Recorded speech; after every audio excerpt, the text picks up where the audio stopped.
Lines Arena. We've got a chance now for our starting lineups from point guard to center. This game should be a good one. And with Monte Ellis on the floor, there's always excitement. So dynamic. Well, Ellis is one of the most acrobatic finishers in the NBA, Kevin. His ability to race in from the perimeter and score, either in transition or against a half-court defense. He finds his way to the rim, and he can finish once he gets there. And he's shown the ability of absorbing contact, hanging, and still finishing. I think he could even stand to be more aggressive looking for contact, Steve, just to up those free throw attempts. But regardless, a devastating score around the rim. And this is a one-and-done trip for Dallas before going back to their Mavericks fans. They are 4 games out of the final playoff spot, so they'll need some good breaks down the final stretch to make it happen. I think for the Mavericks, their season hasn't been great, and it hasn't been terrible. It's been fairly pedestrian. A few times it's looked like they're about to turn the corner, but they just haven't been able to sustain that winning momentum. Yeah, and I'm not quite sure why that is, because I think they've got the talent to be among the league leaders, but it looks to me like it's not going to happen for them this year. And it's Wade penetrating. Ellis on him. Lead away. Gets it to go. Easy little jump shot for him right there, guys. On defense, the Heat. 4-point game. Chalmers against Calderon. Nowitzki inside. And that one is good with the extra effort on the glass. He was the first one to react to that miss. Excellent anticipation on his part. A hustle play on the putback by him. And he's going up. Up high and down hard. That's how you use it, brother. Unbelievable what I'm seeing here. Is this the dunk contest? Hey, this one counts, Clark. Believe me, what confidence to attempt the alley-oop to himself. He just couldn't resist, could he?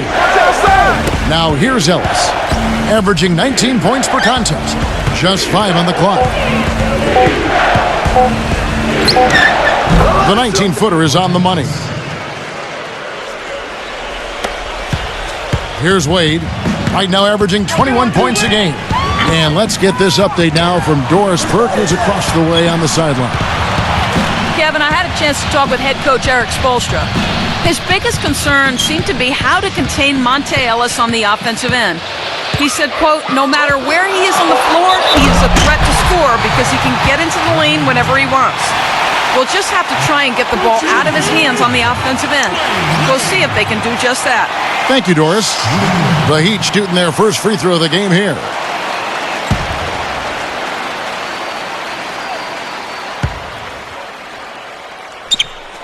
That free throw good from Wade. The Mavericks have gone 2 for 4 from the field so far today. Chalmers against Calderon. Ellis goes in from 8. And it's going to be 2 free throws. Drew contact on the shot. Well, at least the defender got his money's worth on that one. Yep, that was an easy whistle for the official. The Mavericks shooting their first free throws of the game on this trip to the line.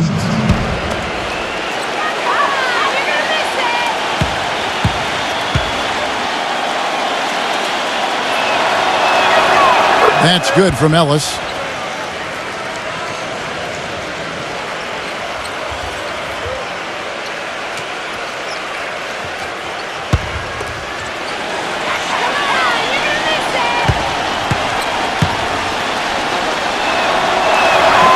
Both free throws good from Ellis. You know, part of being a championship team is having the talent first and foremost, but then managing the minutes of that talent. The Heat, I thought, did a nice job monitoring the minutes of the big 3 throughout the season and playoffs last year. Now here's LeBron. 6 to shoot.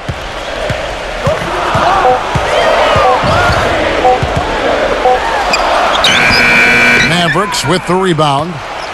Well, as you said, Clark, the big 3 in their prime, but really you want them to just get their work in during the season, not exhaust themselves before they make it to the playoffs. I thought, Kevin, along those lines, I thought by the end of last season, Miami was exhausted. And once you try to win a third title in a row, the emotional fatigue and exhaustion really becomes a factor. So this is going to be interesting to watch all year.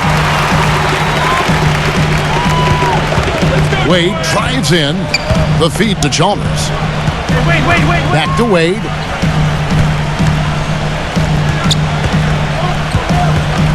He dishes it to Chalmers. Wade. Wade, right side. Sean Marion grabs the miss. Wade seems to be slowing down just a touch, and the difficulty as you get older, when you're not a great jump shooter, which Wade is not, is that the defenses will back off you, and that's the big challenge now for Dwayne Wade, adjusting to that newer style of defense that he's going to be looking at. Little touch of class there, guys. The end of that play with the finger roll. They really want to find that igniter here. Yeah, that's right. Kevin, the offense has basically been running in place. They got to get going. Nowitzki, he's guarded by Haslam. And the shot is good from Nowitzki. And Steve, you go back to the strong output for Dwayne Wade last season for the 4th time. In his career, he averaged over 20 points and 5 rebounds and 5 assists a game. Clark, one of only 4 players in the league last season to hit that mark. And Kevin, he led all shooting guards in player efficiency rating for the 5th consecutive season. Some might argue, but the numbers speak truth. He's the best shooting guard in the game. And a new group getting ready for Dallas.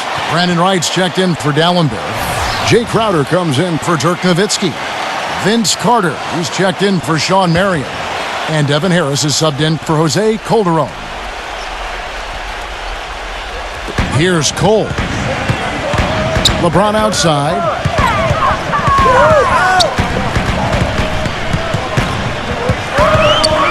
LeBron gets the screen from Battier. The drive by Allen. Shot clock at 6. Battier from deep three-point range, and Vince Carter pulls it down. You know, Heat head coach Eric Spoelstra worked his way up from the very bottom in that organization. I mean, he got his start as a video coordinator, and through years of hard work and dedication has really become an outstanding coach. Miami leading by 3. It's Allen with the drive. Banked in off the glass. Took advantage of some shoddy defense there. They've got to at least get a finger on it. Carter sets the pick for Harris. They set the pick. Ellis.